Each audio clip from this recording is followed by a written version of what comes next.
Hey everyone, so in this video, I'm going to go over how rising interest rates impact loans and mortgages. So I've been trying to learn this myself, and so I hope you find this video helpful as far as helping you learn it too. But let's first start off with what are interest rates? So interest rates are the cost of borrowing money expressed as a percentage of the loan amount. So example, interest is like a fee for renting money from a lender. Okay, so that's interest rates. So first off, you got increased monthly payments. So higher interest rates mean larger monthly payments on loans and mortgages. So a mortgage at 3% interest versus 6% interest can add hundreds of dollars per month if the loan that you're taking out is worth thousands of dollars. The increased rates are also going to reduce borrowing power. So rising rates decrease the amount you can afford to borrow.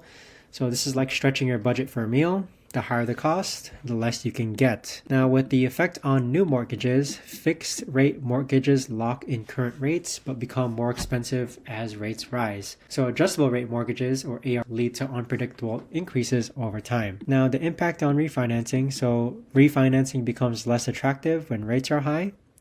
And so refinancing at a higher rate is like, why would you do that? You would be basically trading a smaller bill for a bigger one. Now, for higher costs for consumer loans, personal loans, auto loans, and credit card rates also increase. So borrowing for a car at a higher interest rate raises the overall cost, and this also leads to challenges for first-time buyers. So rising rates can push homes out of financial reach for new buyers. So a $300, $1,000 home may no longer be affordable if the rates rise from 3% to 6%. Effect on existing mortgages. So fixed-rate mortgage holders are unaffected by rising rates. So if you've already locked in your rate, you should be good.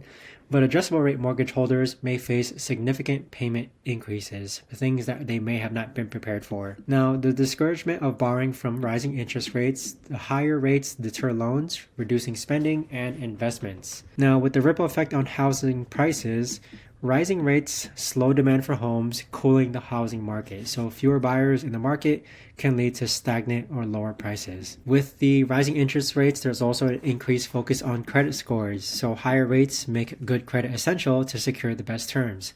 So a higher credit score is like a VIP pass to lower rates. Now, the impact on debt repayment. Rising rates increase the cost of servicing debt, especially for variable rate loans. So paying off a variable rate student loan costs more as the rates rise. And then you have slower economic growth, in which higher rates reduce borrowing and spending and slowing the economy. And then as far as key takeaways for buyers, lock in fixed rates to avoid future increases, and pay down variable rate debt to reduce the impact of rate hikes, and reassess your budget for borrowing costs.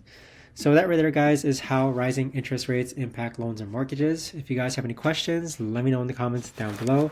And again, this was just a rough draft. As I'm learning it, I hope this helps you learn it too.